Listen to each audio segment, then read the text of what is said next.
Há um lugar no centro da Ásia onde o mar está a morrer em silêncio e ninguém parece reparar.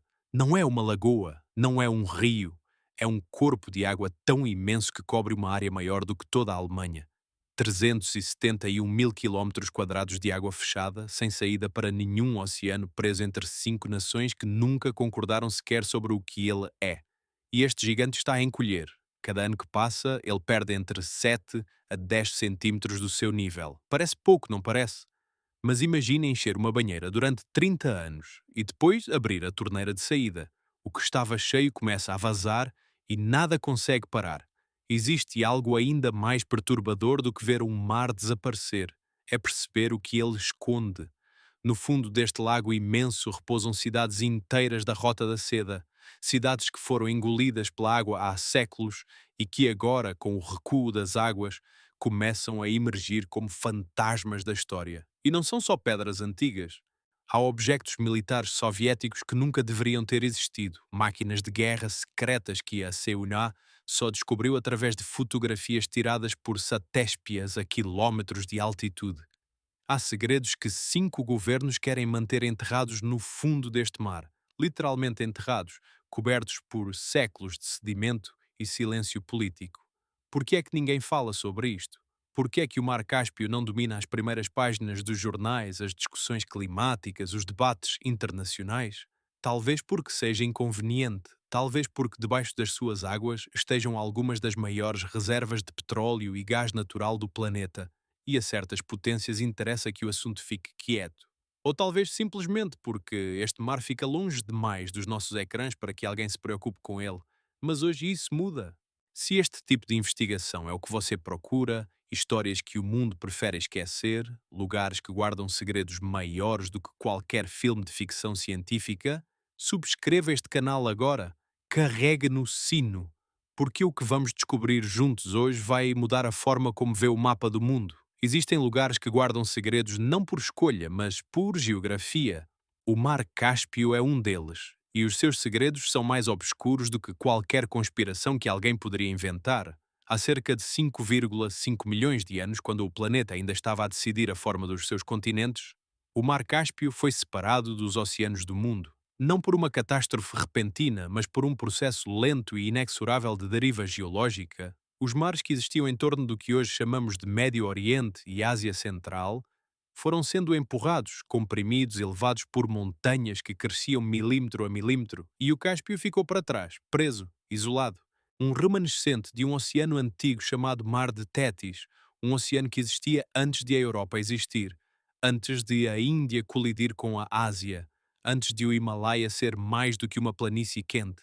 Pense por um momento no que isso significa. A água que toca as costas do Azerbaijão, do Irão, da Rússia, do Cazaquistão e do Turquemenistão não chegou lá por rios ou chuvas recentes. É água antiga. É água que viu dinossauros. É água que esteve presente quando os primeiros hominídeos começaram a caminhar erguidos nas savanas africanas.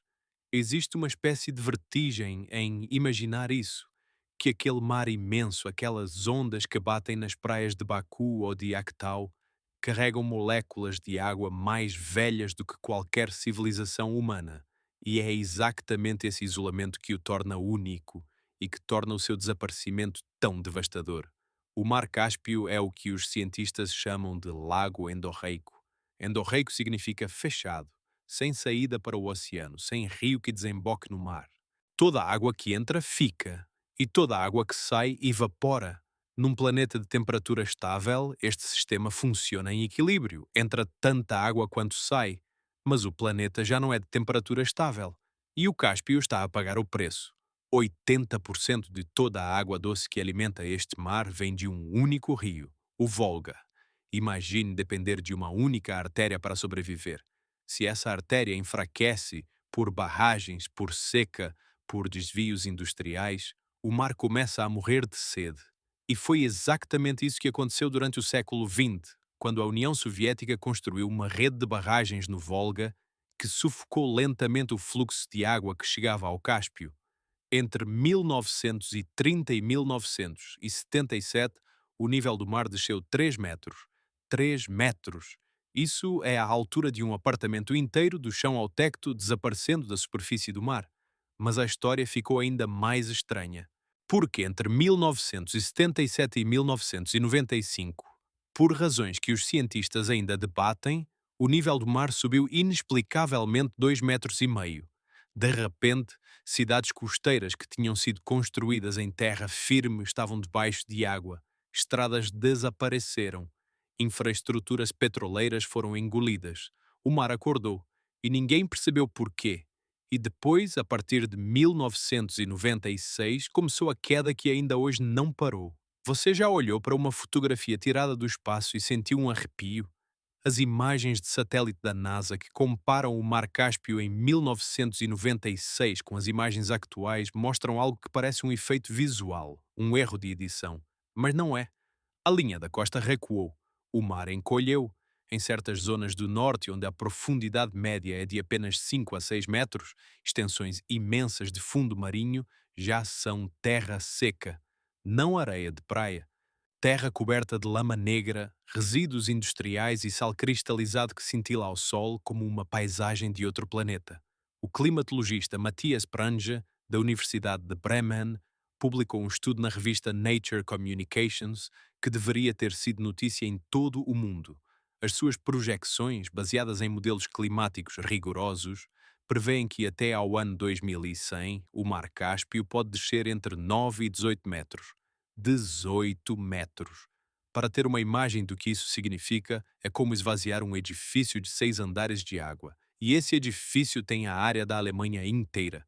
A perda total de área pode chegar a 1/3 da superfície atual do mar. 1/3. 33% de um mar que já é o maior lago do mundo, simplesmente desaparecido. O Cazaquistão perderia metade do seu território marítimo. O porto de Baku, capital do Azerbaijão, ficaria completamente a seco. Os cais onde hoje atracam navios cargueiros tornar-se-iam terraços com vista para uma planície de lama. E as plataformas petrolíferas do campo de Kashagan, um dos maiores campos descobertos nas últimas décadas, veriam a logística de transporte tornar-se impossível à medida que a água recua dos terminais de carregamento. Mas aqui está o paradoxo que deve fazer você parar e pensar. Debaixo desse mesmo fundo que está a emergir, existem algumas das maiores reservas de gás natural não exploradas do planeta. Quanto mais o mar baixa, mais fácil pode ser aceder a esses recursos por terra. Será que há alguém a quem o desaparecimento deste mar convenha?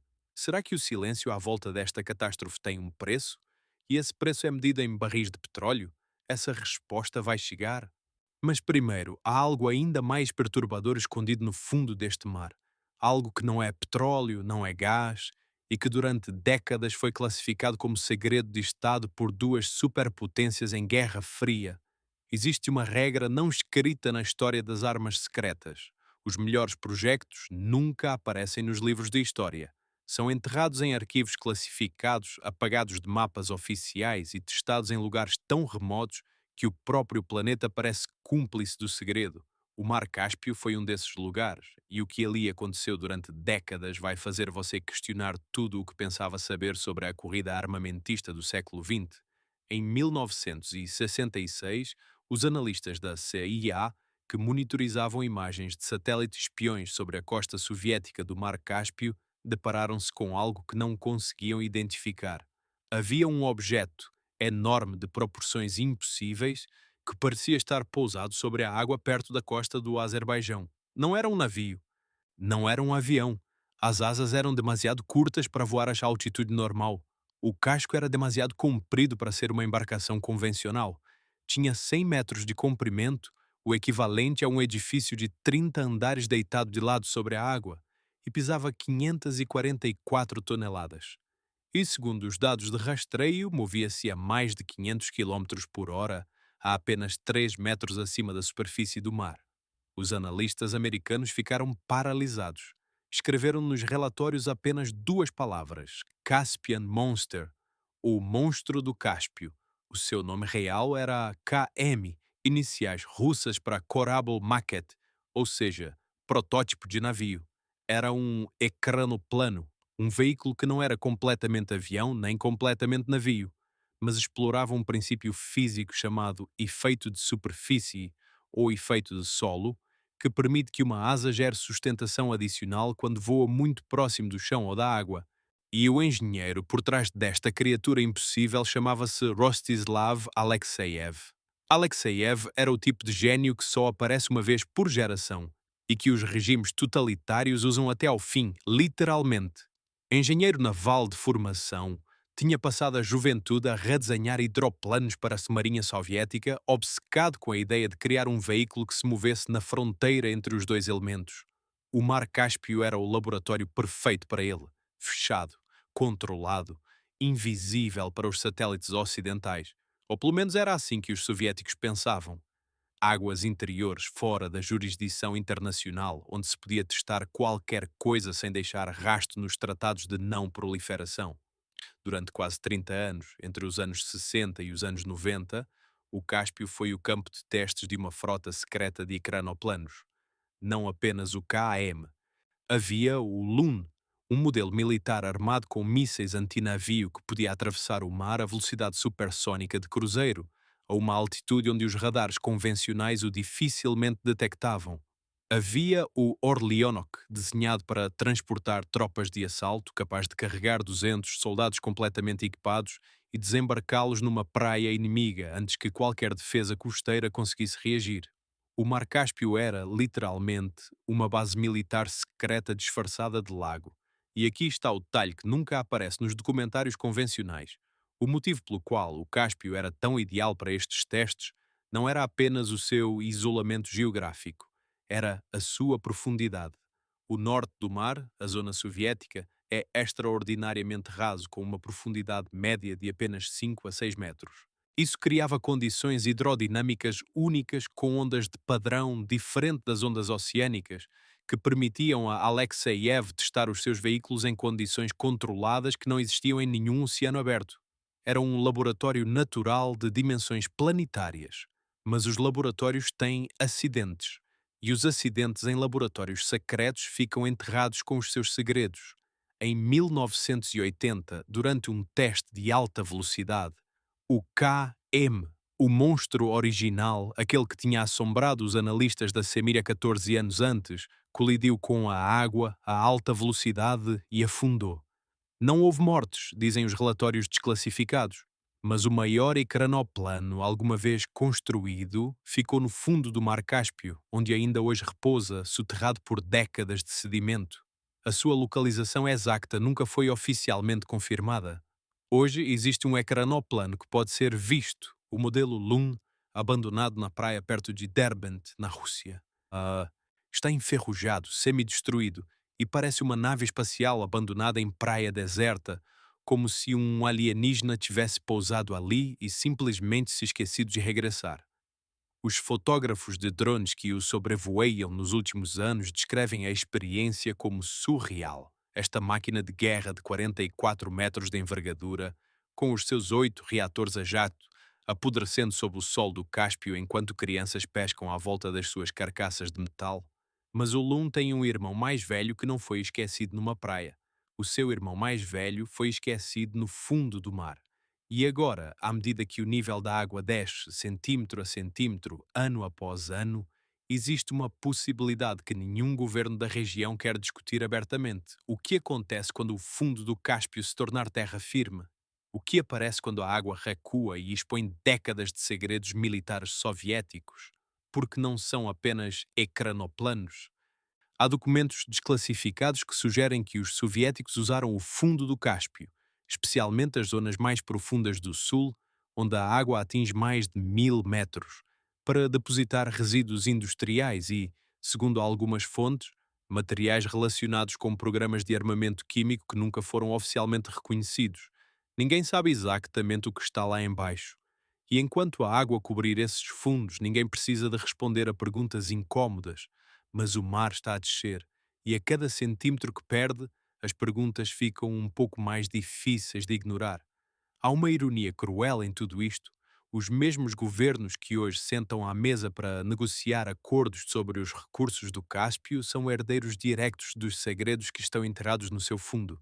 A Rússia herdou o programa Ecranoplano e o seu silêncio sobre o que foi afundado. O Azerbaijão herdou as costas onde os testes aconteceram, e as plataformas petrolíferas que foram construídas para explorar o que estava por baixo. O Cazaquistão, o Turquemenistão e o Irão herdaram as águas adjacentes e os poluentes que nelas foram depositados durante décadas de industrialização desenfreada. O Mar Cáspio não é apenas um lago a secar, é um arquivo que o mundo ainda não teve coragem ou permissão de abrir. E ainda há algo que o mundo escolheu deliberadamente não ver: aquelas ruínas submarinas que emergem nas noites de tempestade, quando a maré desce e as pedras antigas voltam à superfície para respirar. Uma cidade que afundou há séculos e que ainda hoje guarda inscrições que poucos no mundo conseguem ler. Uma Atlântida que ninguém quis reconhecer como tal. O que o próximo bloco vai revelar sobre essa cidade submersa vai fazer você perceber que o Cáspio não guarda apenas os segredos do século XX, guarda os segredos de toda a história humana desta região.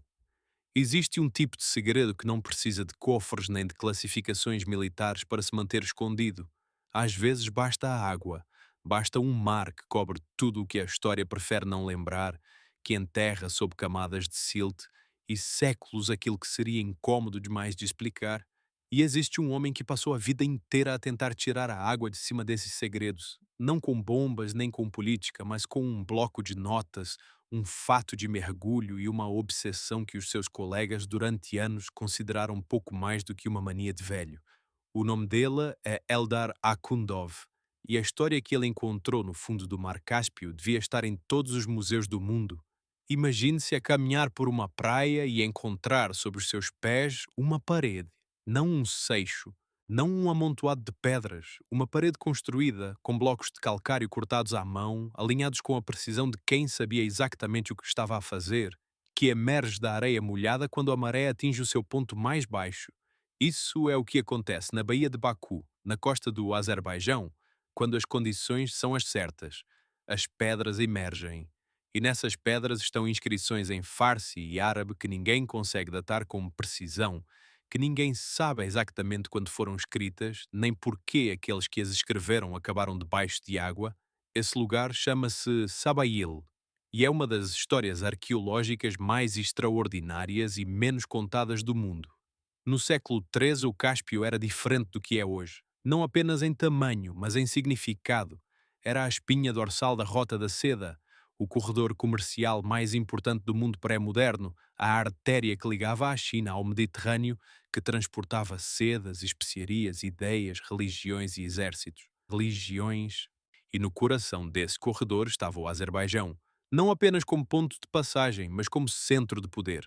Baku já era uma cidade próspera, com uma fortaleza que controlava o tráfego de navios e a extracção do petróleo natural que ali brotava espontaneamente do solo, queimando com chamas eternas que os viajantes árabes e persas descreviam com espanto em crônicas que ainda sobrevivem. Nessa época, o nível do Mar Cáspio era mais baixo do que é hoje. A faixa de terra entre a costa e o que hoje é a linha de água era mais larga, e nessa faixa, numa ilha a poucos centos de metros da costa, existia uma fortaleza. Chamava-se o Castelo de Sabail, e as suas paredes tinham mais de 1 metro de espessura. Os seus blocos eram gravados com poesia em farsi, e as suas torres controlavam uma baía que via passar caravanas de navios carregados com toda a riqueza do mundo medieval. E então, algures entre o século XIII e o século XIV, os historiadores discutem a data exata. O Cáspio subiu. As razões são debatidas. Alterações climáticas regionais, variações no caudal do Volga, talvez sismos que alteraram a topografia da costa, mas o resultado foi implacável.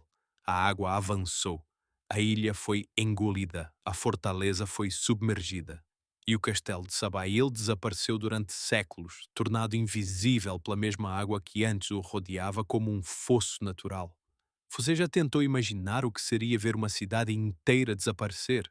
Não uma evacuação gradual, não um abandono lento, mas um avanço de água que força toda a gente a pegar nos seus pertences e olhar para trás enquanto as paredes onde tinham vivido iam ficando debaixo das ondas? Os cronistas da época não deixaram muitos registros desse momento específico, talvez porque foi rápido demais para escrever, talvez porque os que sobreviveram não quiseram recordar. Foram precisos séculos para que o mundo se lembrasse que Sabail tinha existido. E foi precisamente um dos ciclos misteriosos do Cáspio que a trouxe de volta à superfície, temporariamente. Em períodos de seca intensa, quando o nível do mar descia abaixo da média, mergulhadores e pescadores locais relatavam ver pedras, arcos e muros emergindo da água turva da Baía de Baku. Mas eram relatos dispersos, difíceis de verificar, fáceis de ignorar. Foi Eldar Akhundov, arqueólogo azerbaijanês que dedicou décadas ao estudo da arquitetura medieval da região, que transformou esses relatos fragmentados numa investigação sistemática. O que Akhundov encontrou debaixo das águas da Baía de Baku foi desconcertante. Não apenas os muros da fortaleza, que se estendiam por uma área considerável, com torres identificáveis e estruturas de habitação reconhecíveis, mas algo muito mais perturbador: as inscrições, centenas delas. Blocos de pedra gravados com versos do poeta persa Nizami Ganjavi, um dos maiores poetas do século XII, cujas obras ainda são lidas e celebradas hoje, e com versículos do Corão dispostos com um cuidado que sugeria que cada pedra tinha sido escolhida e colocada com intenção artística, não apenas funcional. Pense no que isso significa. Alguém, no século XIII, quis que as paredes da sua fortaleza falassem. Quis que quem passasse pelos seus corredores lesse poesia. Quis que os seus muros fossem não apenas proteção, mas declaração cultural. Era uma civilização que levava as artes tão a sério quanto a guerra e que foi literalmente apagada pela água antes de poder transmitir ao mundo a profundidade do que tinha criado. E agora existe uma crueldade particular no que está a acontecer.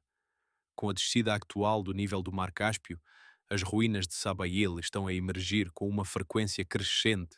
Partes do complexo que estiveram submersas durante décadas estão agora expostas durante dias, às vezes semanas de cada vez.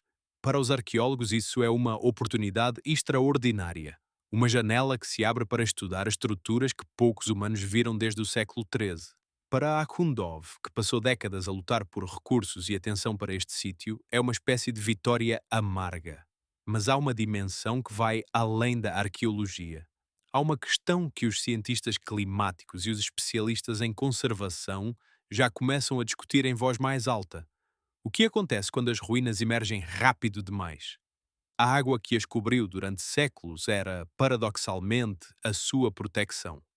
O calcário submerso não sofre a erosão eólica, não é exposto à chuva ácida, não é danificado pela variação térmica entre o dia e a noite.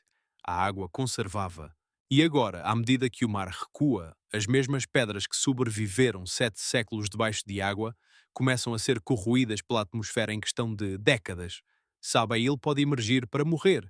E isso não é apenas uma tragédia arqueológica, é um símbolo de toda a crise do Cáspio condensado num único lugar. Uma civilização que a água destruiu, uma civilização que a água preservou, e agora a ausência de água que pode acabar por apagar tudo o que sobrou. Mas as ruínas de Sabail não são as únicas estruturas submersas que o recuo das águas está a revelar. Há relatos, alguns documentados por mergulhadores, outros ainda não confirmados por arqueólogos, de estruturas mais antigas ainda, muito mais antigas. Cerâmicas que os primeiros mergulhadores a explorar a bacia norte do Cáspio descreveram como claramente artificiais, claramente antigas, sem paralelo nos estilos conhecidos da região. Estruturas de pedra que não correspondem a nenhuma arquitetura documentada, em zonas onde a profundidade atual não explica como ali chegaram. São estas histórias que fazem alguns investigadores, uma minoria discreta, uma voz cautelosa, mas persistente, perguntar se existem camadas ainda mais profundas da história humana enterradas no fundo do Cáspio que ainda não temos os instrumentos para compreender. E aqui está o pormenor que deve fazer você ficar com os cabelos em pé. O nível do Cáspio tem oscilado dramaticamente ao longo de milénios. Em períodos pré-históricos existem evidências geológicas de que o mar atingiu níveis muito mais baixos do que os atuais, deixando extensas planícies expostas que hoje estão cobertas por dezenas de metros de água. Planícies onde, se existiram comunidades humanas ao longo das costas ancestrais deste mar interior, essas comunidades estariam agora enterradas a profundidades que os mergulhadores de pesquisa raramente alcançam. Há um nome para este conceito na arqueologia: paisagens submersas, territórios costeiros de civilizações antigas agora cobertos pelo avanço do mar. É um campo de estudo que produziu descobertas extraordinárias noutros contextos. Cidades minoicas no Mediterrâneo, assentamentos neolíticos no Mar do Norte, ruínas de cultura do Arca no Golfo de Cambay. O Cáspio nunca foi estudado com esta perspectiva de forma sistemática. Os recursos são limitados. O interesse político é escasso e as nações que bordejam o mar têm, como vimos, outras prioridades para os seus fundos de investigação. O que está no fundo do Cáspio que ainda não encontramos? O que as águas cobriram, além de Sabail e dos ecranoplanos soviéticos? O que emerge lentamente à medida que o mar perde centímetro a centímetro? Ninguém sabe ao certo. E essa incerteza é, ela própria, um tipo de vertigem. Mas existe outro tipo de segredo que o Cáspio guarda. Um segredo que não vive no fundo do mar, mas à sua superfície. Um segredo construído por mãos humanas em pleno oceano aberto, habitado durante décadas por uma comunidade que não aparece em nenhuma lista de cidades do mundo, que tem as suas próprias ruas, o seu próprio cinema, os seus próprios cemitérios e que está a afundar, não pela subida das águas, pelo seu recuo. A história dessa cidade impossível vai revelar uma das ironias mais cruéis de todo este drama, que as mesmas mãos que sugaram o petróleo do fundo do Cáspio podem ter contribuído para a sua morte e que agora pagam um preço que nem o petróleo consegue cobrir. Existe um momento na história de qualquer grande obra humana em que a grandeza começa a virar tragédia, e esse momento raramente é anunciado com fanfarra. Acontece em silêncio, ao ritmo de uma ferrugem que avança milímetro a milímetro, de um pilar que cede um pouco mais a cada tempestade, de uma maré que, durante décadas, foi subindo imperceptivelmente pelos tubos de aço que sustentam tudo o que foi construído sobre ela. E quando esse momento chega, quando a grandeza começa a dobrar sob o peso de si própria e do tempo, aquilo que ficou é ao mesmo tempo sublime e aterrorizante. Bem-vindo a Neft Dashlar. Bem-vindo à cidade que o homem construiu no meio do mar e que o mar agora está a abandonar. Em 1949, um grupo de engenheiros soviéticos fez algo que parecia tecnicamente impossível e politicamente inevitável ao mesmo tempo. Começaram a construir uma plataforma petrolífera no meio do Mar Cáspio, a 42 quilómetros da costa do Azerbaijão. Não uma plataforma simples, não um conjunto de tubagens e válvulas, uma cidade com ruas de metal erguidas sobre estacas de aço cravadas no fundo do mar, com dormitórios, uma central elétrica, um hospital, uma escola, um estádio de futebol, um cinema e, a determinada altura, quase 5.000 residentes permanentes. Uma cidade que nunca foi assinalada em nenhum mapa civil, nunca teve uma autarquia eleita, nunca teve uma estação de comboios, porque estava no meio do mar e o único caminho de entrada era por barco ou mais tarde por helicóptero. O seu nome em azerbaijanês significa, literalmente, pedras de petróleo. E a razão para a sua existência era simples, brutal e extraordinariamente lucrativa. Debaixo do fundo do Mar Cáspio, naquela zona específica, existia um dos maiores depósitos de petróleo identificados pelos geólogos soviéticos. Petróleo suficiente para alimentar uma economia de guerra, para justificar o impossível, para fazer o Estado soviético decidir que sim, valia a pena construir uma cidade inteira no meio de um mar interior a 40 metros de profundidade, sobre estacas de aço, para que os trabalhadores pudessem viver e perfurar e extrair, sem precisar de regressar à costa todos os dias. Você já esteve em sítios que parecem pertencer a outra dimensão? Neft Dashlar é assim. Os fotógrafos e jornalistas que conseguiram acesso nos últimos anos, o lugar é tecnicamente propriedade da empresa estatal azerbaijanesa Sokar e não é aberto ao público, descrevem uma experiência que oscila entre o museu industrial e a cena de um filme pós-apocalíptico. Há ruas, há passeios, há postes de iluminação, alguns ainda funcionais, outros enferrujados até ao osso. Há edifícios que foram fábricas, que foram refeitórios, que foram dormitórios, alguns ainda habitados por equipas de trabalhadores rotativos, outros fechados e a apodrecer. Há também uma estrada real com várias faixas, que se estende por mais de 200 quilómetros sobre o mar, ligando às diferentes plataformas e instalações do complexo. 200 quilómetros de estrada no meio do Mar Cáspio é o tipo de número que parece inventado, que parece exagerado, até que se vê as imagens aéreas que as autoridades azerbaijanas ocasionalmente permitem E se percebe que não é exagerado, é exatamente tão surreal quanto parece. Mas Neft Daschler não é apenas uma curiosidade histórica, é um símbolo vivo de algo que está a acontecer agora e que ninguém na região sabe exatamente como resolver. Durante décadas, as estacas de aço que sustentam a cidade foram calibradas para uma determinada profundidade de água. O mar estava a um nível específico. As plataformas foram construídas para uma margem de segurança específica entre o metal e a superfície. Com a descida do nível do mar, aqueles 7 a 10 centímetros por ano que parecem pouco, mas que, acumulados ao longo de décadas, se tornam metros, essa margem mudou. As plataformas que antes estavam a uma altura segura acima das ondas estão agora mais expostas. As correntes de fundo que antes passavam sob as estruturas comportam-se de forma diferente quando a profundidade muda. E as partes mais antigas do complexo, aquelas construídas nos anos 40 e 50 com aço soviético de guerra, que nunca foram completamente substituídos porque a logística de uma renovação no meio do mar é extraordinariamente complexa, estão a ceder. Parte de Neft Daschler já desapareceu. Não de forma dramática, não com uma explosão ou um colapso súbito, mas de forma quieta e inexorável.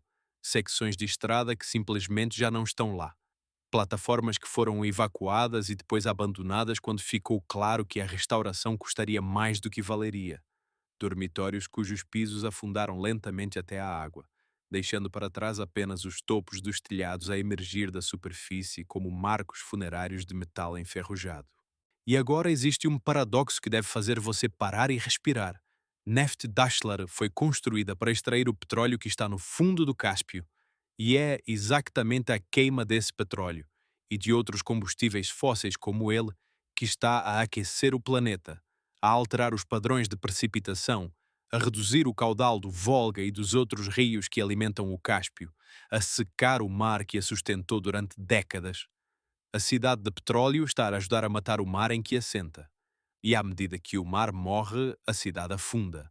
É uma história circular, uma tragédia de retroalimentação que parece demasiado perfeita para ser verdadeira e que é, no entanto, absolutamente real.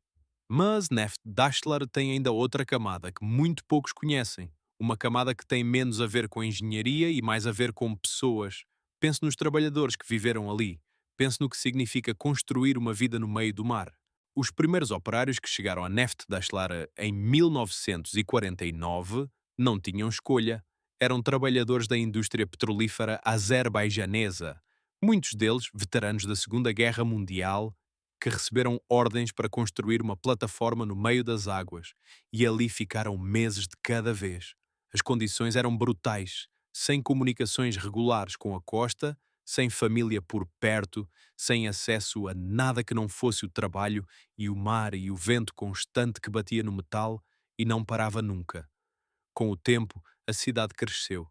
Foram construídas infraestruturas para tornar a vida ali tolerável, depois confortável, depois quase normal. Havia o cinema onde os trabalhadores viam filmes soviéticos aos fins de semana. Havia a sala de convívio onde jogavam xadrez. Havia o pequeno espaço verde, um jardim suspenso sobre o mar com árvores que alguém tinha trazido da costa em barcos e plantado em vasos de terra trazida do continente porque os trabalhadores precisavam de ver qualquer coisa verde para não enlouquecer. Esse jardim ainda existe. Hoje está abandonado, as árvores mortas, os vasos tombados, mas ainda está lá, no meio do mar, no meio das ruínas de metal, como um argumento silencioso de que os humanos precisam de natureza mesmo quando decidem viver no lugar mais antinatural do mundo. Você já ouviu falar dos pescadores de Derbent? São homens cuja vida inteira foi organizada à volta do mar.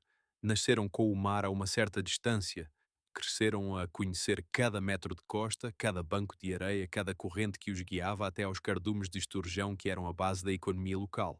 E agora esses mesmos homens precisam de caminhar 2, 3, às vezes 5 quilómetros a mais do que na sua infância para chegar à linha de água com os seus barcos.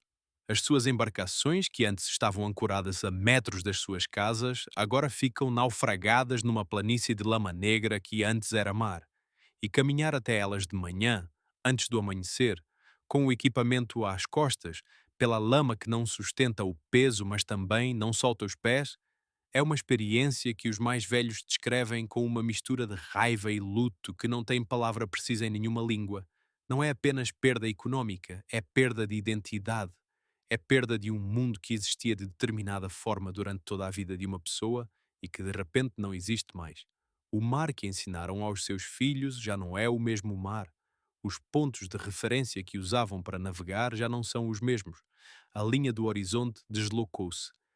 Existe um investigador da Universidade de Baku que pediu para não ser nomeado, mas cujo trabalho foi parcialmente citado em relatórios do Programa Ambiental do Cáspio, que passou anos a documentar os efeitos psicológicos desta mudança nas comunidades costeiras azerbaijanas. O que encontrou não se resume a dados económicos. É algo mais difuso, mais perturbador, uma forma coletiva de desorientação que afeta principalmente os mais velhos, os que têm memória do mar como era. Uma dificuldade em confiar nos seus próprios sentidos, porque o que vejo não é o que sei que devia estar aqui. Um pescador de Derbent, que este investigador entrevistou em 2016, disse algo que ficou registado e que é impossível esquecer depois de ouvir. Disse: "O mar foi-se embora sem se despedir, os rios avisam quando crescem, as montanhas avisam quando tremem, o mar simplesmente foi." Essa frase devia estar em cartaz nos gabinetes de todos os ministros do ambiente das 5 nações que bordejam o Cáspio.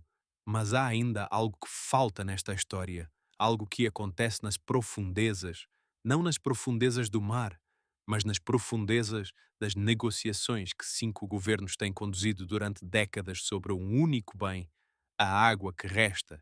E aqui é onde a história do Mar Cáspio se torna não apenas um drama ecológico, mas uma bomba geopolítica de precisão relojoaria, porque existem 5 nações à volta deste mar, e essas 5 nações não concordam sobre quase nada. E à medida que o mar encolhe o que está no fundo, o petróleo, o gás, os minerais, torna-se mais valioso exatamente quando a logística de o extrair se torna mais difícil. E quando o valor sobe e a paciência desce, os acordos frágeis começam a ranger. A Convenção de Ectau, assinada em 2018 depois de décadas de negociações, resolveu a questão de saber se o Cáspio era um mar ou um lago, ou pelo menos fingiu resolver, porque a solução foi declarar que era nenhuma das duas coisas e atribuir-lhe um estatuto jurídico especial que satisfazia todos o suficiente para assinar sem resolver nada de verdade. A divisão do leito marinho, onde está o petróleo que justifica todos os outros acordos, continua disputada.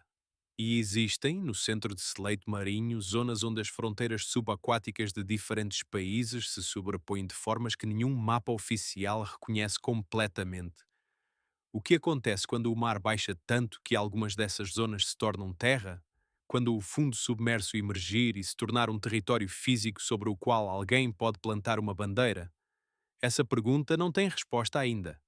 Mas à medida que o Cáspio perde centímetros, essa pergunta torna-se a cada ano mais urgente e mais perigosa.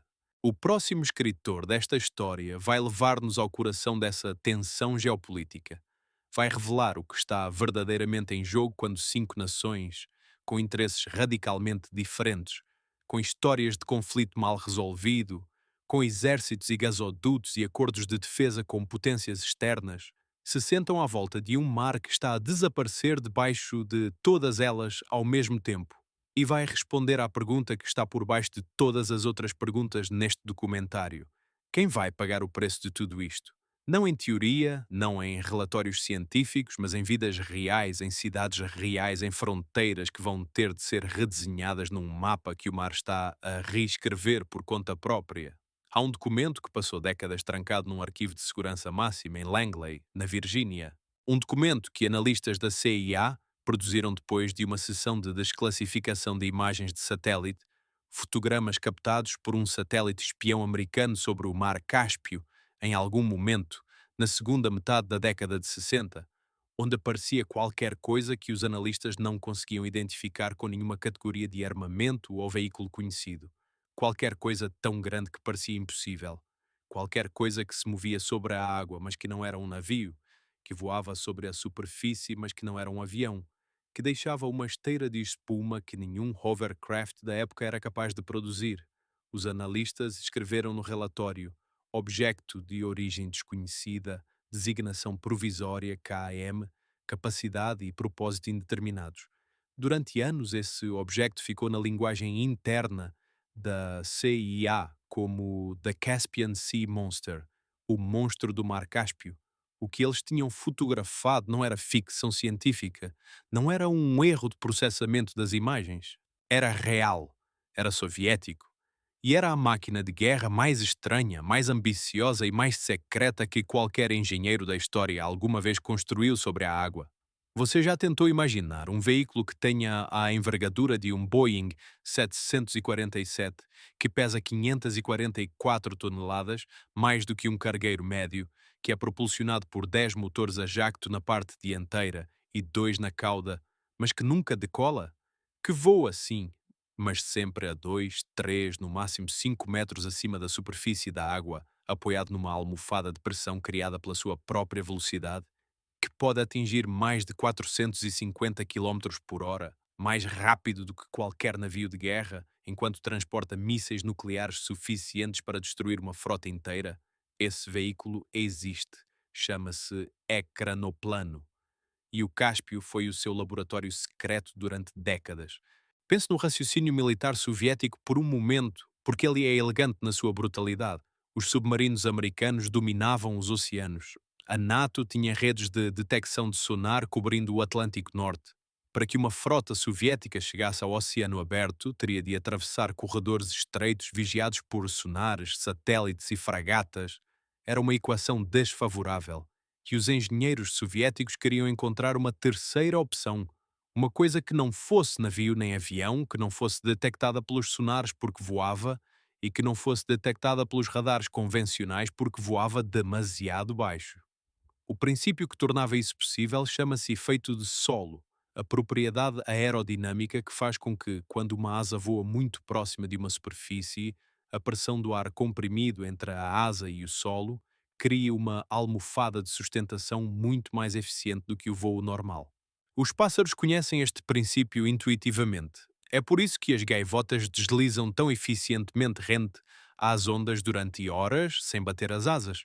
Os engenheiros soviéticos levaram esse princípio e aplicaram-no a uma máquina de 240 metros de comprimento. 240 metros. Para ter uma escala, é mais do que 2 campos de futebol lado a lado. É quase o comprimento do maior porta-aviões americano. E isso numa máquina que voava rente à água. O homem responsável por este projeto impossível chamava-se Rostislav Alexeyev. Era um engenheiro naval de gênio que, nos anos 50, tinha convencido os militares soviéticos de que o futuro da guerra naval estava na superfície e não nas profundezas. Não em submarinos, mas em coisas que atravessavam a fronteira entre o mar e o ar. Passou 2 décadas a desenvolver versões cada vez maiores destes veículos, a testar no Cáspio porque o Cáspio era fechado, era soviético, e o que acontecia ali não era visto pelos satélites ocidentais com a mesma regularidade que o Atlântico. Até que foi. E quando os analistas da CIA viram as imagens, o relatório que produziram foi de tal forma perturbador que chegou à secretária do próprio secretário de Defesa. O que os soviéticos tinham construído era, do ponto de vista estratégico americano, um pesadelo. Uma máquina que podia atravessar o mar Cáspio em 40 minutos, que voava demasiado baixo para ser abatida por mísseis de alta altitude, que era demasiado rápida para ser alcançada por qualquer navio de guerra e que carregava armamento suficiente para ser decisiva num conflito regional. Se os soviéticos escalassem esta tecnologia para os oceanos, a paridade naval que os americanos consideravam garantida evaporava-se. O que se seguiu foi uma das corridas armamentistas mais obscuras da Guerra Fria, não de mísseis ou de ogivas nucleares, mas de conhecimento. Os americanos dedicaram anos e recursos consideráveis a tentar perceber exatamente o que os soviéticos tinham, quantos construíram e onde estavam, e a resposta durante décadas foi frustrante. Sabemos que existem, não sabemos quantos, não sabemos onde todos estão. Porque o Cáspio escondia tudo.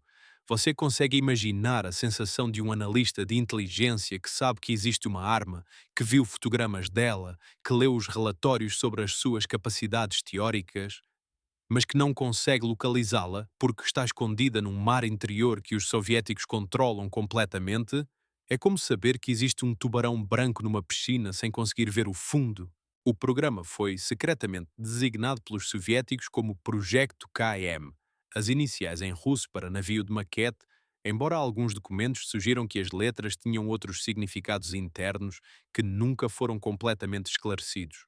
O modelo principal pesava 544 toneladas na configuração máxima, tinha uma autonomia de voo de 2.000 km sobre a superfície da água e foi testado durante mais de 15 anos no Cáspio sem que o Ocidente conseguisse obter mais do que fotografias de satélite fragmentadas. Em 2018, e aqui está o detalhe que deve fazer você parar, um dos modelos de produção deste programa, o Ecranoplano Lune, foi rebocado até a costa de Derbent, na Rússia, e colocado numa praia como atração turística. Tem 100 metros de comprimento. Tem 6 mísseis antinavio ainda montados no fuselagem. Está sentado numa praia pública a 400 metros do mar, rodeado de areia. Qualquer pessoa pode aproximar-se e tocá-lo. É o tipo de imagem que só faz sentido quando se lembra que o Cáspio está a secar.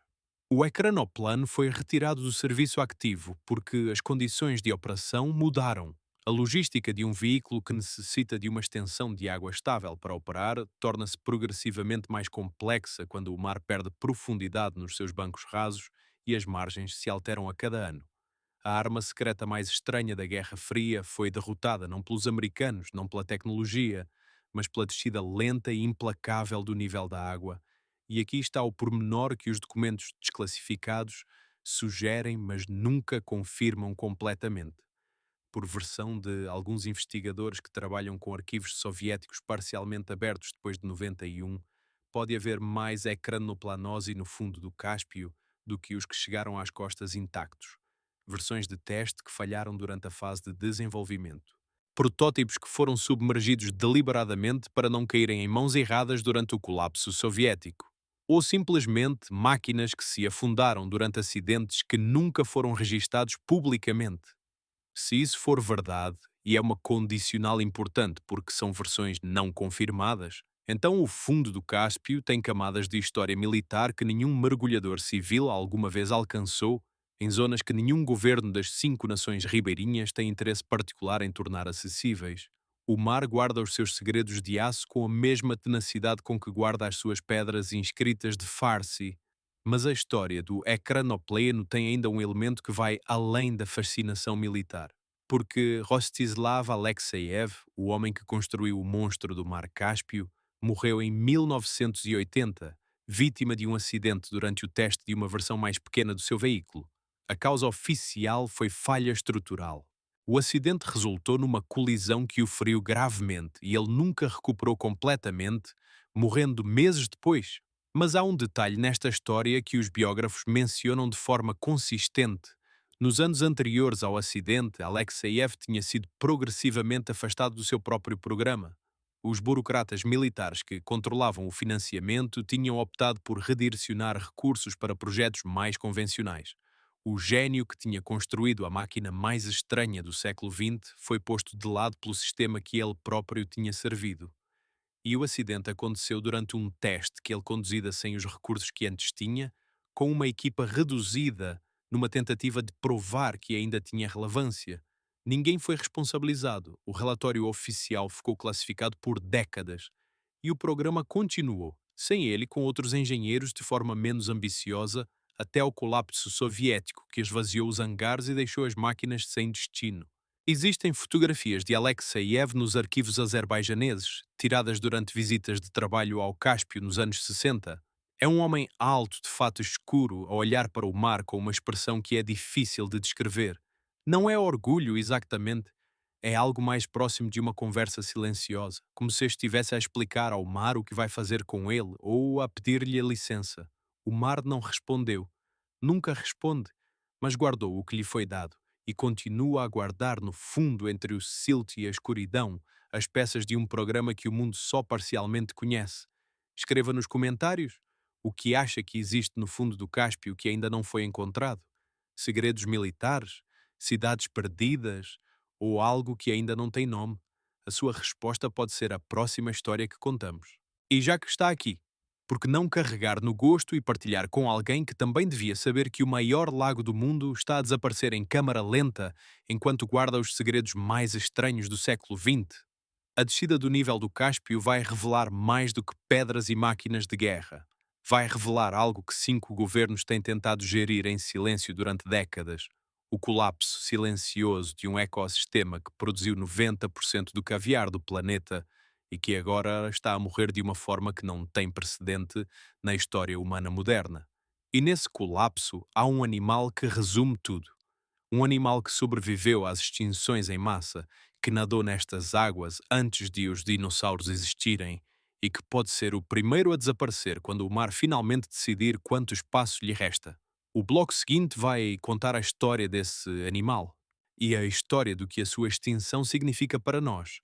Não apenas como perda biológica, mas como o indicador, como o aviso, como o canário na mina que está a deixar de cantar.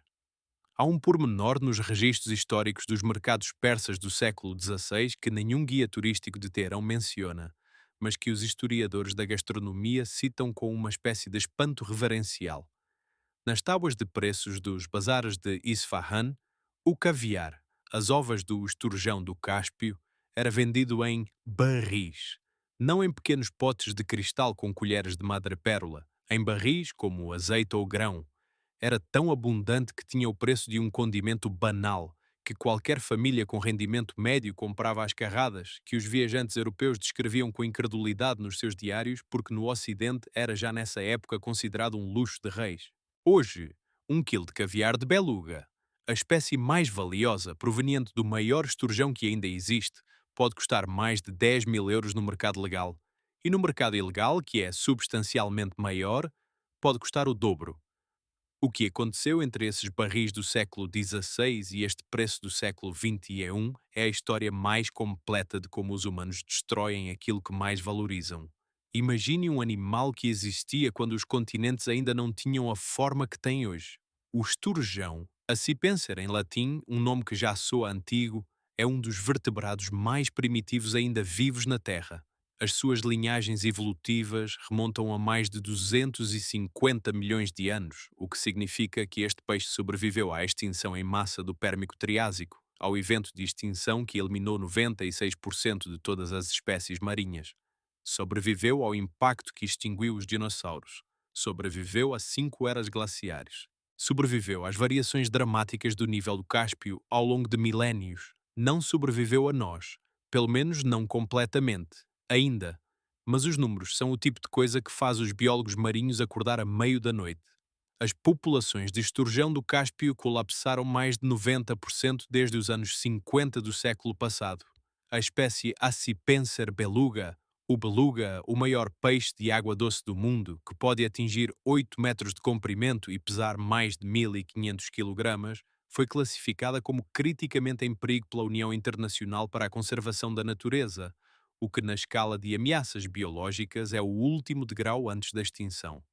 Em 2022, os cientistas estimavam que no Mar Cáspio restavam menos de algumas dezenas de milhares de belugas adultos, num mar que há 100 anos os suportava aos milhões.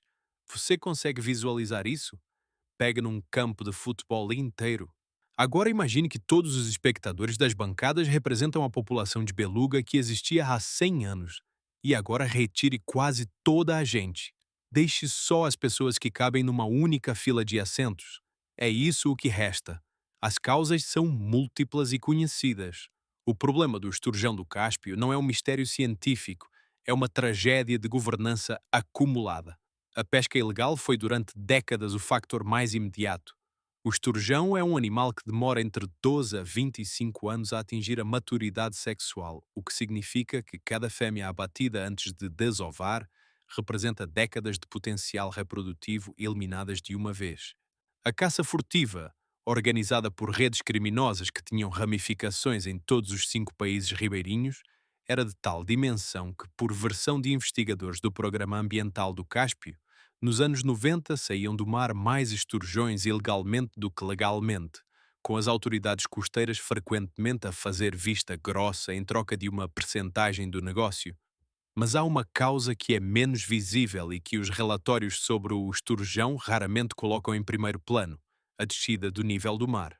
O esturjão é um animal anádromo, uma palavra técnica para um comportamento extraordinário que significa que passa a maior parte da vida no mar, mas sobe os rios para desovar.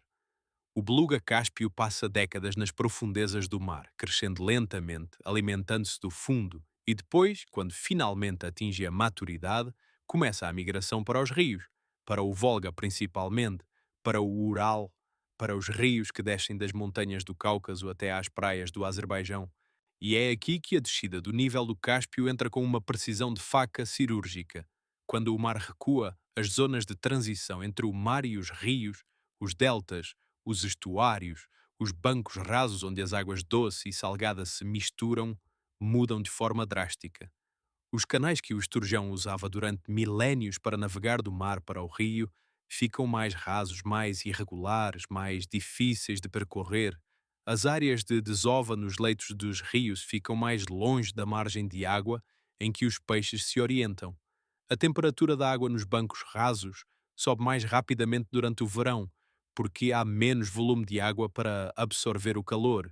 E o esturjão, um animal que evoluiu para um ambiente específico durante 250 milhões de anos, não tem a flexibilidade genética para se adaptar em décadas ao que os humanos alteraram em gerações. Existe um investigador russo que trabalhou no Instituto de Ecologia do Volga durante mais de 30 anos. Vamos chamá-lo pelo nome que aparece nos relatórios científicos que assinou, Sergei Korolev, que é um nome comum e não permite identificação individual, que numa conferência em 2017 disse algo que ficou registado nas actas e que é possível citar. Disse que nos seus anos de trabalho no Volga tinha visto o nível de reprodução bem-sucedida do esturjão cair de tal forma que, se a tendência continuasse dentro de uma ou duas gerações, o esturjão do Cáspio seria um animal que existia apenas em aquacultura controlada, que é, na prática, o equivalente biológico de uma espécie que existe apenas em jardins zoológicos. Não extinta, mas selvagem. Nunca mais. E há uma ironia que deve fazê-lo parar e respirar fundo. O caviar, que é o produto que tornou o esturjão do Cáspio o animal mais caçado e ao mesmo tempo o mais protegido das últimas décadas, é produzido apenas por fêmeas. São as fêmeas que carregam as ovas. São as fêmeas que são abatidas primeiro, de forma desproporcional, porque o incentivo económico está nas suas ovas. O que significa que cada onda de caça furtiva remove preferencialmente as fêmeas reprodutoras, precisamente o elemento mais crítico para a recuperação da população.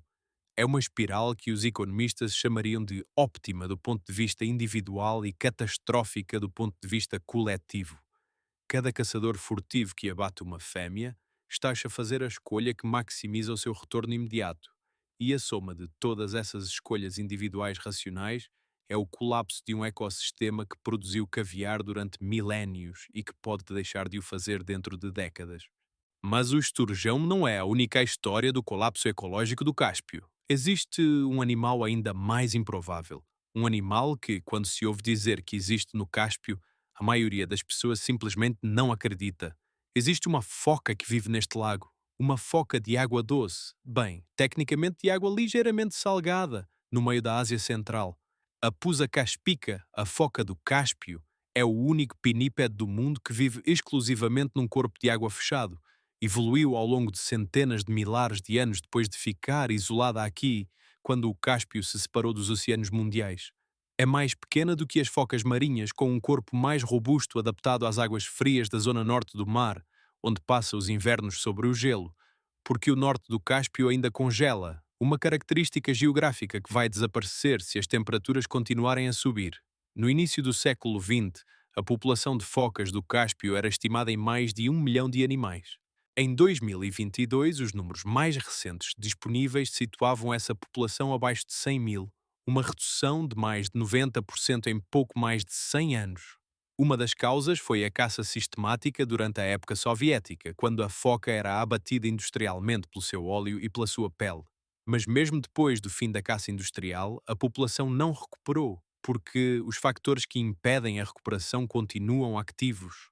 As focas do Cáspio dão à luz as suas crias no gelo do norte do mar Exatamente no gelo, que com o aquecimento das temperaturas passa cada vez menos tempo a cobrir as águas rasas da zona norte. As crias precisam de superfície de gelo estável para sobreviver as primeiras semanas de vida. Quando o gelo não se forma ou quando se forma tarde e se derrete cedo, as taxas de mortalidade infantil disparam e a população que já estava sob pressão perde mais uma geração. Pense no que isso significa em termos de escala temporal.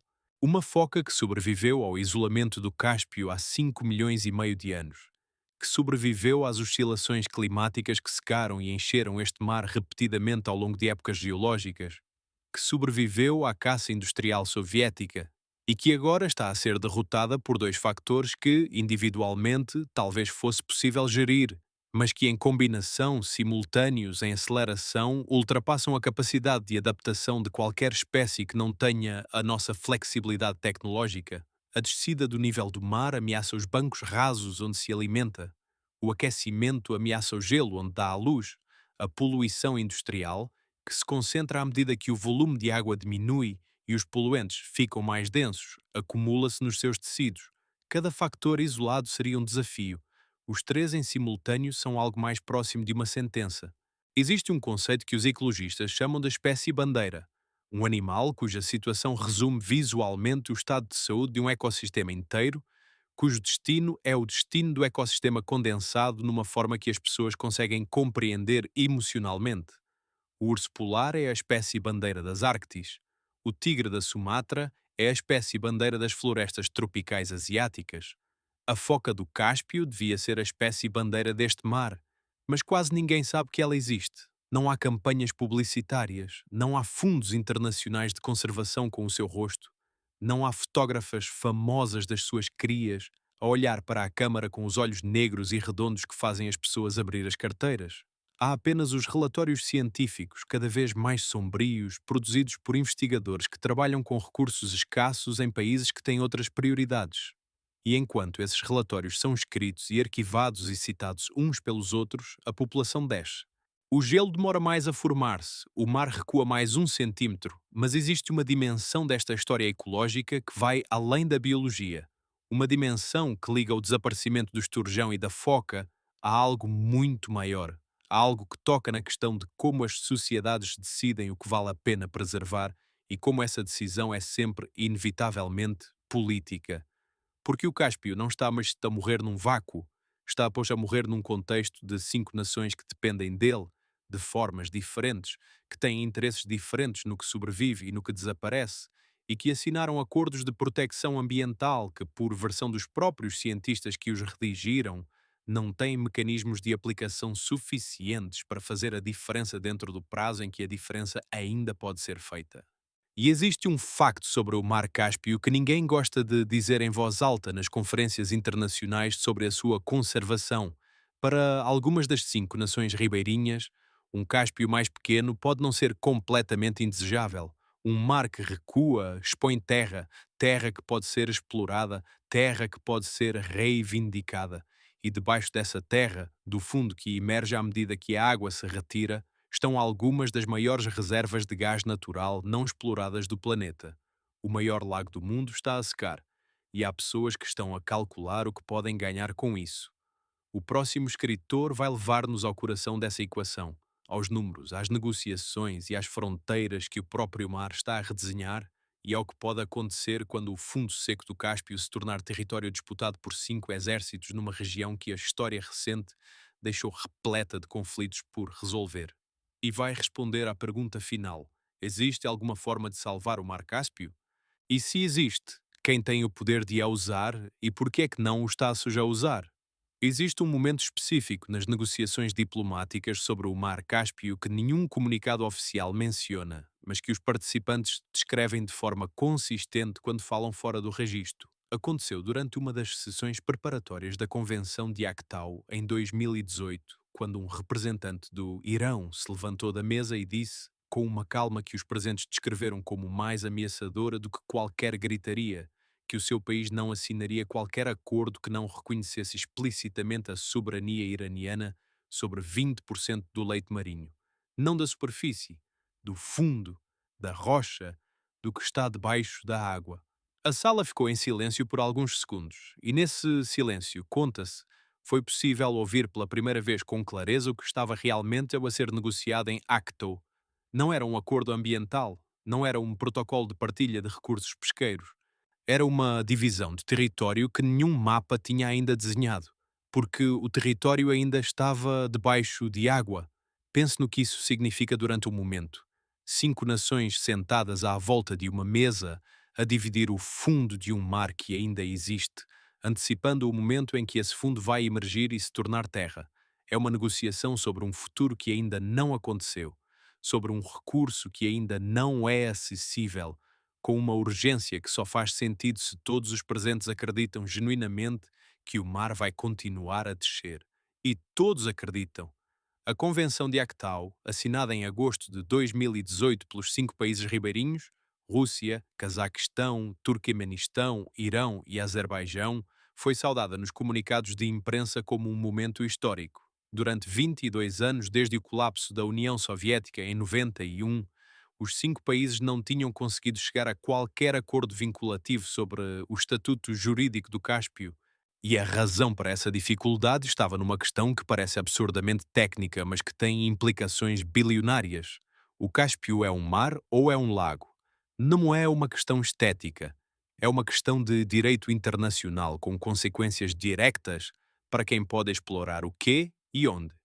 Se o Cáspio é um mar, aplica-se à Convenção das Nações Unidas sobre o Direito do Mar, o que significa que cada país tem uma zona económica exclusiva proporcional ao comprimento da sua costa, podendo explorar os recursos dentro dessa zona sem necessidade de consenso dos outros. É o modelo que favorece o Cazaquistão e o Azerbaijão, que têm costas longas e jazidas de petróleo nas suas zonas de influência direta. Se o Cáspio é um lago, a divisão é diferente. Em direito internacional, os lagos partilhados são frequentemente geridos como recursos comuns, com todos os Estados ribeirinhos tendo direitos iguais sobre a totalidade das águas. É o modelo que o Irão preferiu durante décadas, porque a extensão da costa iraniana é proporcionalmente menor, mas os recursos do fundo sul do mar, onde a fronteira iraniana teria menos influência no modelo marítimo, são potencialmente mais ricos em gás natural. O acordo de 2018 resolveu isto com uma elegância diplomática que os juristas admiram e os ambientalistas criticam. O Cáspio recebeu um estatuto jurídico especial, sui generis, uma categoria criada especificamente para este caso e que não existe em nenhum outro contexto do direito internacional. A superfície da água é gerida como um recurso partilhado. O leito marinho é dividido em sectores nacionais. E os detalhes específicos de onde ficam exatamente as fronteiras do leito, que é onde está o petróleo e o gás, ficaram para negociações bilaterais subsequentes que em 2022 ainda não tinham sido completamente resolvidas. Isto é o que os comunicados oficiais dizem. O que os comunicados não dizem é que a Convenção de Actau tem um silêncio notável, um silêncio que os especialistas em direito ambiental identificaram imediatamente. Em 24 artigos sobre fronteiras, navegação, exploração de recursos e cooperação, há apenas referências genéricas à proteção ambiental, sem mecanismos vinculativos, sem penalidades específicas, sem tribunal de arbitragem com poder real de execução. Em linguagem diplomática, isso chama-se deixar para depois. Em linguagem ambiental, chama-se sentença diferida. Você consegue imaginar assinar um contrato de partilha de herança sem incluir cláusulas sobre como preservar a herança em si? É mais ou menos isso que aconteceu em Actau. 5 países dividiram o que o mar tem para dar, mas não comprometeram nada de concreto sobre o que farão para o mar continuar a existir. E há uma razão para isso que raramente é dita em voz alta. Para algumas das 5 nações, um Cáspio que encolhe não é necessariamente uma catástrofe, é uma oportunidade. Considere o Cazaquistão o maior país do mundo sem litoral oceânico, excepto pelo Cáspio, que é a sua única janela para transporte e pesca de escala significativa. O porto de Aktau, na costa cazaque, é o coração logístico do Cazaquistão para o transporte de petróleo do campo de Kashagan, um dos maiores descobertos nas últimas décadas, com reservas estimadas em 38 mil milhões de barris. À medida que o nível do mar desce, a profundidade dos canais de acesso ao porto diminui, As plataformas de extração ficam em posições mais expostas e a logística de manter as operações torna-se progressivamente mais cara. Para o Cazaquistão, a descida do Cáspio é um problema muito concreto e muito imediato, medido em dólares por barril de custo adicional de extração. Agora considere que o Turcomenistão, na costa leste, um país com algumas das maiores reservas de gás natural do mundo, das quais a maior parte está no sector do Cáspio, que lhe foi atribuído a profundidades que atualmente tornam a exploração tecnicamente desafiante. Se o mar descer mais 10 metros, partes desse fundo ficam mais acessíveis. Os custos de perfuração profunda diminuem. O que está agora debaixo de água torna-se gradualmente terra, ou pelo menos fundo raso. Para o Turquemenistão, a equação não é tão simples quanto dizer que a descida do mar é uma boa notícia. Mas também não é tão simples quanto dizer que é uma catástrofe. E depois há o Irão, que tem o maior interesse em garantir que qualquer acordo sobre o Cáspio preserva a sua quota de influência sobre a zona sul do mar, a zona mais profunda, a zona com as maiores reservas de gás potencial, a zona onde os campos submarinos ainda não explorados aguardam os preços de mercado e a tecnologia que torne a sua extração económica. Por versão de alguns analistas de geopolítica energética, e esta é uma área onde as versões importam porque os dados são raramente públicos. O Irão calculou durante décadas que a melhor estratégia era atrasar qualquer acordo definitivo sobre a divisão do leite marinho, porque o tempo trabalhava a seu favor. Cada ano sem acordo era um ano em que os outros 4 países não podiam desenvolver plenamente os seus sectores sem o risco de disputas legais.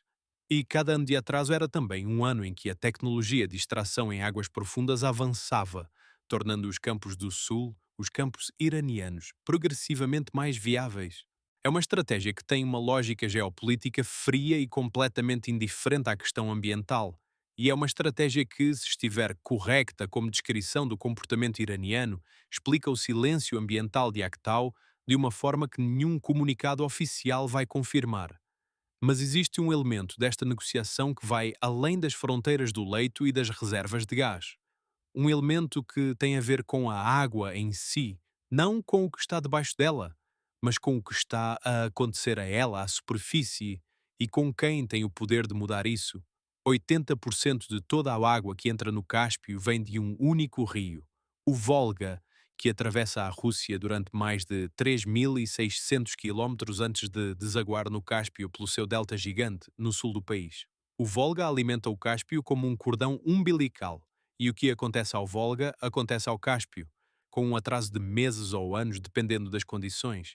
E o Volga tem, ao longo do seu percurso, 8 grandes barragens construídas durante a era soviética, 8 estruturas que regulam o fluxo de água, que retêm, que desviam, que redistribuem para a irrigação, para a energia hidroelétrica, para o abastecimento das cidades que dependem do rio. 8 barragens que, quando foram construídas entre os anos 30 e os anos 70, reduziram o nível do Cáspio em 3 metros num período de 40 anos. A Rússia controla estas barragens. A Rússia é um dos 5 países que assinou a Convenção de Aktau. E a Convenção de Aktau não contém nenhuma cláusula que obrigue a Rússia a modular o funcionamento das suas barragens do Volga em função do nível do Cáspio. Não é que seja secreto, está ali, na ausência de texto. Qualquer jurista que leia o acordo de 2018 consegue identificar o que não está escrito. E o que não está escrito é que a nação com mais controle físico sobre o destino do Cáspio não assumiu qualquer compromisso vinculativo de usar esse controle para salvar o mar. Você pode perguntar-se porque é que os outros 4 países aceitaram isso. E a resposta é que não aceitaram com entusiasmo. Aceitaram porque a alternativa era não ter acordo nenhum. E sem acordo, a situação de exploração desregulada dos recursos era ainda pior. É o tipo de concessão que se faz quando todas as opções são más e se escolhe a menos má. Mas existe uma história dentro desta história geopolítica que tem um rosto humano e uma data concreta e que ilustra melhor do que qualquer análise jurídica o que significa viver na margem de um mar que os governos estão a negociar como se fosse uma mesa de escritório e não um ecossistema. Em Neft Dashlar, que em azerbaijano significa literalmente rochas de petróleo, existe uma cidade, não uma plataforma petrolífera com alojamentos. Uma cidade construída sobre estacas no meio do Mar Cáspio, a 42 quilómetros da costa azerbaijana, inaugurada em 1949, como a primeira plataforma de extração offshore do mundo. No auge da sua atividade, nos anos 70 e 80, Neftdasslar tinha uma população de 5.000 trabalhadores permanentes. Tinha ruas, tinha um cinema, uma biblioteca, uma padaria, uma escola. As ruas eram ligadas por mais de 200 quilómetros de pontes de aço sobre o mar, a cidade mais estranha do século XX, um sonho soviético de controlo absoluto sobre a natureza, uma declaração de que até o mar podia ser colonizado, transformado, habitado. Hoje, Neftdasslar ainda funciona. Mas a descida do nível do mar criou uma ironia de engenharia que ninguém previu quando as estacas foram fincadas. As pontes que ligam os módulos da cidade foram dimensionadas para uma profundidade de água que já não existe em partes da estrutura. O nível desceu. Os baixios que as estacas atravessavam ficaram mais rasos. Algumas pontes estão agora tão próximas da superfície da água ou da lama que a substituiu em certas zonas que a manutenção se tornou um exercício de improvisação permanente. A cidade que foi construída para dominar o mar está agora a ser engolida pelo recuo do mar que a rodeava, não pela água a subir, pelo fundo a emergir. É o inverso do que se espera de uma inundação, e é por isso que é tão difícil de perceber até que se vê. Existem fotografias aéreas de Neftdasslar tiradas nos anos 60, quando o mar azul circundava as estruturas por todos os lados com uma clareza quase irreal. E existem fotografias tiradas nas primeiras décadas do século XXI, em que partes da estrutura estão cercadas não de água, mas de uma mistura de lama, algas mortas e sedimento exposto, a marca do fundo que sobe à superfície quando a água se retira. Se isso não for uma imagem do que está para acontecer ao Cáspio como um todo, a lenta substituição da água pelo fundo, a perda de profundidade que transforma um mar num pântano e eventualmente num deserto, então não sei o que é. E enquanto Neftdasslar envelhece e range nas suas estacas, as 5 nações continuam a extrair petróleo e gás do fundo do mar, continuam a negociar fronteiras submarinas, continuam a assinar declarações de intenção ambiental sem mecanismos de execução. E o mar continua a descer 7 centímetros por ano, impassível e indiferente a todos os acordos que os humanos assinam sobre ele. Mas existe uma última dimensão desta história que ainda não foi contada. Uma dimensão que vai além da geopolítica e da ecologia. Uma dimensão que tem a ver com o que acontece quando o fundo do Cáspio, com todas as suas cidades submersas, os seus segredos militares, os seus artefactos de milénios, começa a emergir à luz. Com o que se encontra quando o mar devolve o que guardou. E com o que isso significa para a história humana que pensávamos conhecer. Porque há algo no fundo do Cáspio que os arqueólogos sabem que existe há décadas, que os pescadores descrevem há gerações e que nenhuma expedição científica formal conseguiu ainda alcançar na sua totalidade. Algo que a descida do mar está a trazer milímetro a milímetro para perto da superfície. Algo que, quando finalmente emergir completamente, pode reescrever partes da nossa compreensão de como as civilizações se formaram na região que liga à Europa, a Ásia Central e o Médio Oriente. O próximo bloco vai levar-nos lá, ao fundo, ao que está a emergir, e à pergunta que os arqueólogos estão a fazer em silêncio, com uma mistura de expectativa e terror, quando o mar finalmente ceder terreno suficiente, o que vai encontrar quem chegar primeiro. Bloco 8. O que o mar guarda para o fim. Existe um pescador em Derbent, uma das cidades habitadas mais antigas do mundo, com mais de 5.000 anos de história documentada, encostada à costa russa do Cáspio, que há cerca de 20 anos, durante uma pescaria de rotina a algumas centenas de metros da costa, puxou a sua rede e ficou a olhar para o que tinha apanhado durante um momento que ele descreve como uma espécie de paragem do tempo. Não eram peixes, era cerâmica. Fragmentos de barro cozido com decorações geométricas que ele nunca tinha visto, de uma forma que não correspondia a nada nos bazares locais, de uma argila cuja cor acastanhada era diferente da cerâmica moderna que conhecia. A rede tinha arrastado o fundo a uma profundidade que, segundo as cartas náuticas que os pescadores usam desde a época soviética, era demasiado rasa para ter sido sempre coberta de água, o que significava que aqueles fragmentos tinham estado num lugar que, em algum momento, foi terra firme. Ele levou os fragmentos para casa, mostrou ao filho. O filho mostrou a um professor da escola. O professor levou ao museu local E a história que se seguiu, a investigação cautelosa, os contactos com arqueólogos, os debates sobre a datação, durou anos e nunca chegou a qualquer publicação definitiva. Mas os fragmentos ficaram no Museu de Derbent, catalogados, esperando. Isso foi no início dos anos 2000. Desde então, o nível do Cáspio desceu mais 1 metro. O que está debaixo do Mar Cáspio não é simplesmente o fundo de um lago, é o arquivo estratigráfico. As camadas de tempo sobrepostas umas sobre as outras, como páginas de um livro enterrado, de uma das regiões mais movimentadas da história humana. Pensem quem passou pelo Cáspio.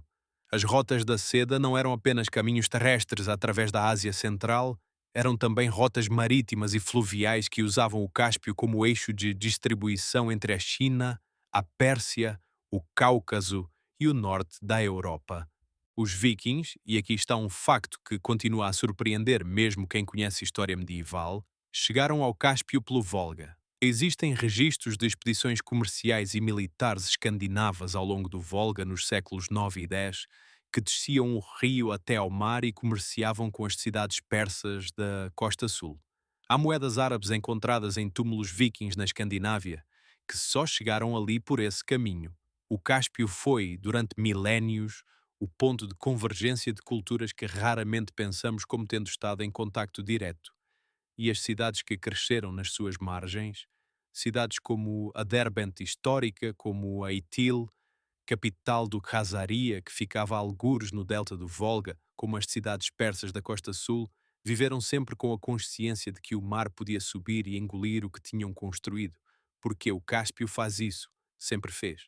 O seu nível oscilou durante milénios em ciclos de subida e descida que, antes da intervenção das barragens soviéticas, tinham uma cadência geológica própria, e cada vez que subia deixava cidades debaixo de água. Cada vez que descia, expunha fundos que tinham estado submersos durante gerações, com tudo o que as civilizações anteriores tinham deixado sobre eles. O castelo de Sabail, ao largo da costa de Baku, no Azerbaijão, é o exemplo mais dramático desta dinâmica. Construído no século XIII, submergiu durante séculos quando o nível do mar subiu, emergiu parcialmente em períodos de seca, voltou a descer. As suas pedras têm inscrições em farsi e árabe que os arqueólogos só conseguem ler quando o nível da água está suficientemente baixo. E cada vez que o nível desce um pouco mais, aparecem novas linhas de texto, novas fiadas de pedras que estavam ainda cobertas de água na vez anterior. É como se o castelo estivesse a ser lentamente devolvido, página a página, por um mar que o guardou durante séculos como um segredo por revelar. Eldar Akhundov, o arqueólogo azerbaijano que dedicou décadas a mapear Sabail e as outras estruturas submersas ao largo de Baku, descreve esta experiência com uma precisão que só quem passou anos no campo consegue. Cada vez que o nível desce, diz ele, é como ler um livro que alguém está a escrever na tua frente, mas ao contrário do fundo para o topo, e nunca sabes quantas páginas ainda estão debaixo da água. Mas Sabail é apenas a parte visível de um arquivo muito mais vasto. No fundo norte do Cáspio, a zona mais rasa, a zona que descerá mais rapidamente à medida que o nível geral do mar continua a baixar, existem estruturas que os mergulhadores locais descrevem há gerações e que nunca foram sistematicamente investigadas.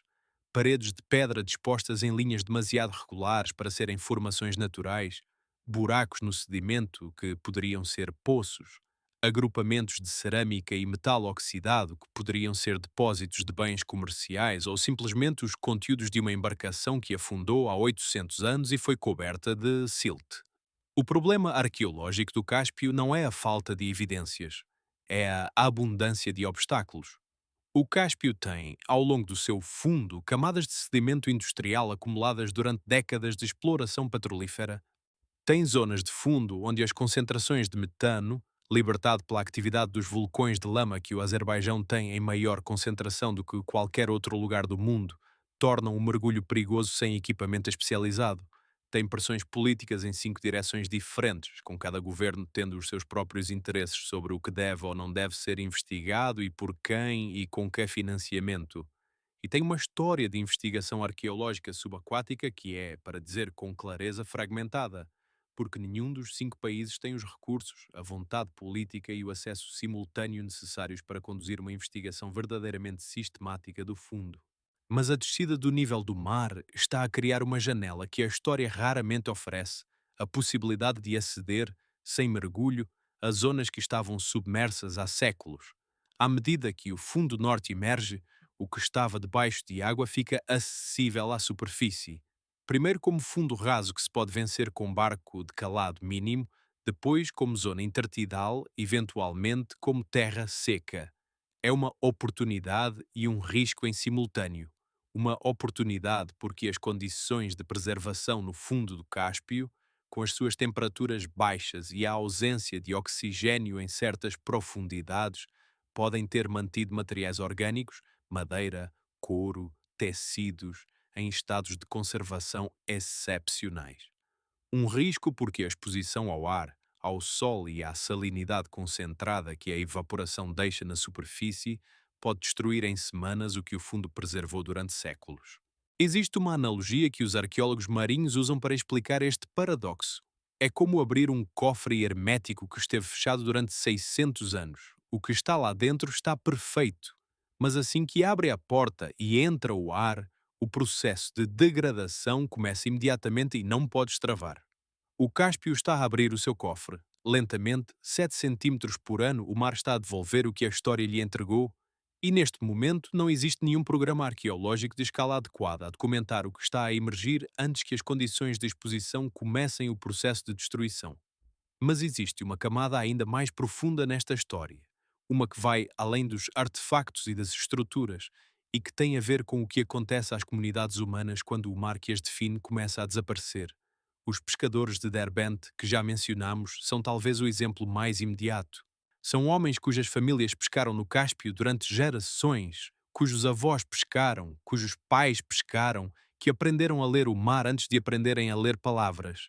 E que agora, em vez de caminhar até à margem para lançar as redes, têm de caminhar 2, por vezes 3 quilómetros sobre sedimento exposto, lama endurecida e bancos de areia para chegar ao ponto onde a água ainda tem profundidade suficiente para uma embarcação flutuar. Um deles, descrito em reportagens de campo publicadas em meios russos e azerbaijaneses nos últimos anos, disse algo que ficou registado e que é possível citar sem exagero emocional. O meu avô tinha o barco amarrado à porta de casa. O meu pai tinha-o a 200 metros. Eu tenho-o a 2 quilómetros. O meu filho, não sei, 4 gerações. Uma distância que cresce e uma incerteza no fim que é diferente das incertezas que os pescadores sempre tiveram. Não a incerteza do tempo que faz, não a incerteza dos peixes que podem ou não estar ali. A incerteza de se haverá mar suficiente para pescar de todo. Existe um conceito que os geógrafos humanos chamam de topofilia, o vínculo emocional profundo que as pessoas desenvolvem com os lugares onde viveram, onde os seus antepassados viveram, onde as histórias da família aconteceram. O Cáspio é, para milhões de pessoas nas suas margens, muito mais do que um recurso económico. É um referencial identitário. É o horizonte que os seus avós viam pela janela.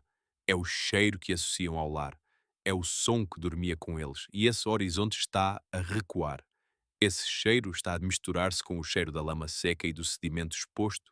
Esse som está a ficar mais distante, a cada ano um pouco mais longe da janela de casa. Não existe um nome para este tipo de perda.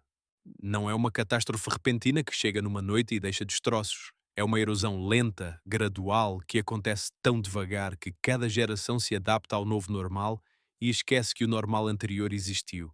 É o tipo de perda que só se vê completamente quando se comparam as fotografias. Quando se coloca a imagem do mar em 1970 ao lado da imagem do mesmo ponto em 2020 e se percebe quanto ficou para trás.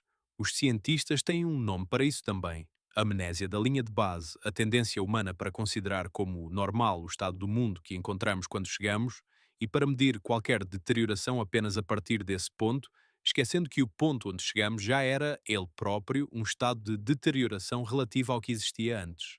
Para os pescadores de Derbent, a linha de base é o mar do seu tempo. Para os seus pais, era o mar um pouco maior.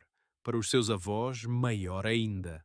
E para as civilizações que construíram as cidades cujos fragmentos emergem agora do fundo, o mar era diferente de qualquer coisa que qualquer pessoa viva hoje alguma vez viu. O que está a desaparecer não é apenas a água, é a memória de como o mundo era. E quando o mar finalmente se retirar o suficiente para expor o que guardou no fundo, as cidades, os castelos, os artefactos, os segredos de aço dos programas soviéticos, teremos um arquivo de tudo o que perdemos, mas já não teremos o mar que o guardou. É como encontrar as cartas de alguém que já morreu. As palavras estão lá, a pessoa já não está. Chegamos ao fim desta história. Mas o Mar Cáspio não chegou ao fim da sua. O mar ainda existe. Neste momento, enquanto este vídeo termina e você decide o que fazer a seguir, o Cáspio ainda se estende por 371 mil quilómetros quadrados, uma extensão de água tão grande que não é possível vê-la de uma margem à outra, tão profunda no sul, que o fundo fica a mais de 1000 metros abaixo da superfície, tão viva que ainda sustenta focas e esturjões e centenas de espécies que não existem em nenhum outro lugar do planeta. Mas está a desaparecer. 7 centímetros por ano, uma régua de escolar por ano retirada da coluna de água. É tão pouco que nenhum ser humano consegue senti-lo numa visita, numa viagem, mesmo numa estadia de meses. É tanto que, na escala de uma vida humana, é a diferença entre um mar e um lago raso, e, na escala de um século, é a diferença entre um lago raso e um deserto de sal. O que sabemos com certeza é simples e brutal. Sabemos que o Cáspio está a perder água a um ritmo que é medido por satélite com precisão milimétrica. Sabemos que as causas são a combinação de barragens que cortaram o fluxo do Volga, do aquecimento climático que aumentou a evaporação e da extração de água para irrigação ao longo de toda a bacia hidrográfica.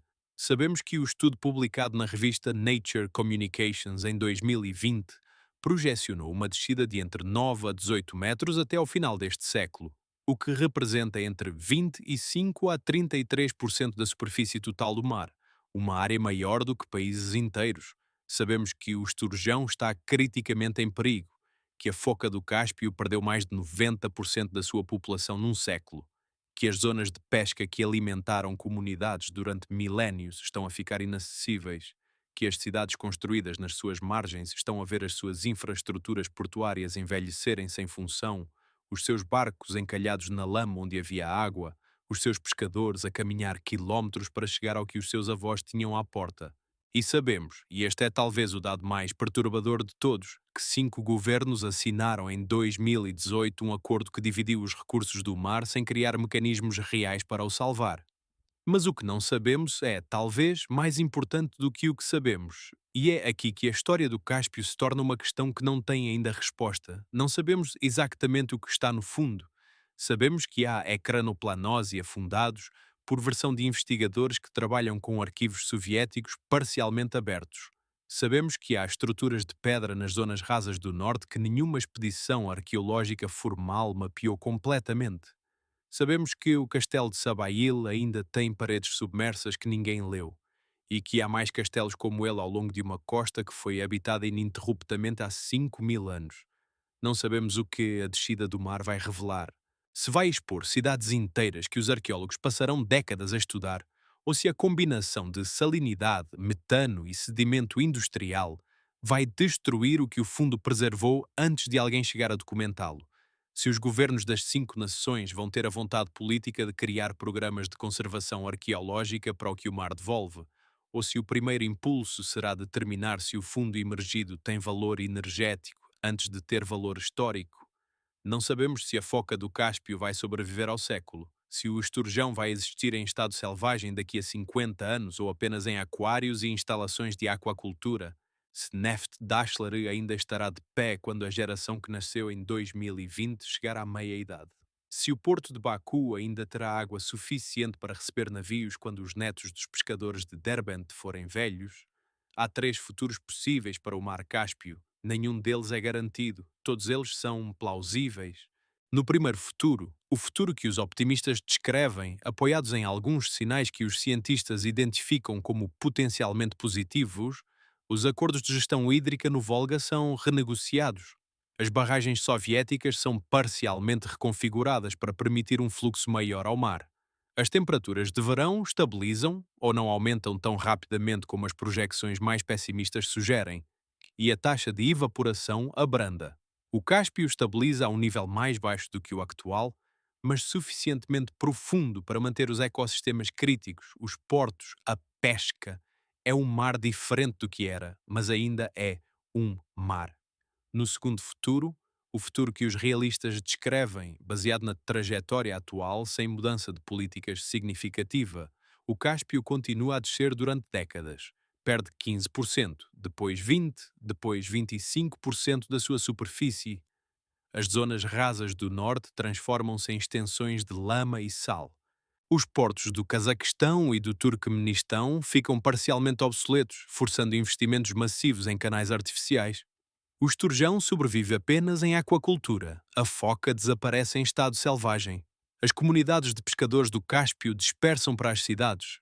E o fundo imergido, ao longo de décadas, é parcialmente explorado pelos governos ribeirinhos, parcialmente investigado por arqueólogos com recursos insuficientes, parcialmente destruído pela exposição antes que alguém tenha tempo de documentá-lo. No terceiro futuro, o futuro que os pessimistas descrevem, e que o exemplo do Mar de Aral torna geograficamente plausível nesta região, o ponto de não retorno é ultrapassado. A combinação de barragens, aquecimento e extracção de água para a irrigação retira ao Cáspio mais do que qualquer modificação de política consegue devolver.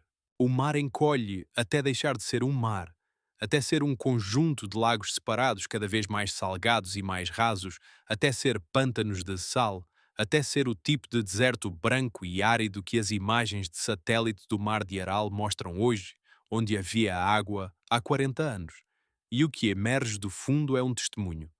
Os restos de uma civilização de pesca, as torres enferrujadas das plataformas petrolíferas encalhadas na areia, os fragmentos de cerâmica que um pescador de Derbent apanhou na rede e deixou num museu local onde esperam ainda por alguém que saiba exatamente o que significam. Nenhum destes futuros está decidido, e essa é a coisa mais importante a reter desta história. O Mar de Aral foi considerado, nos anos 70 do século passado, um problema sem solução. Era um deserto de sal que só continuaria a crescer.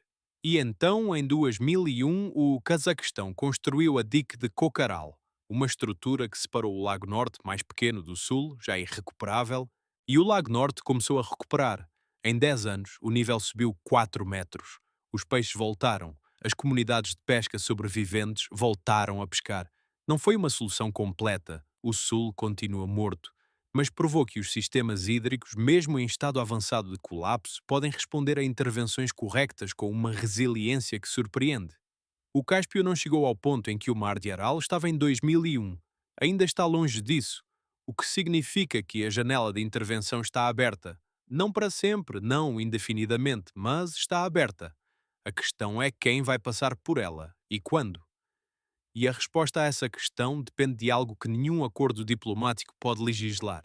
Depende de quantas pessoas sabem que o problema existe.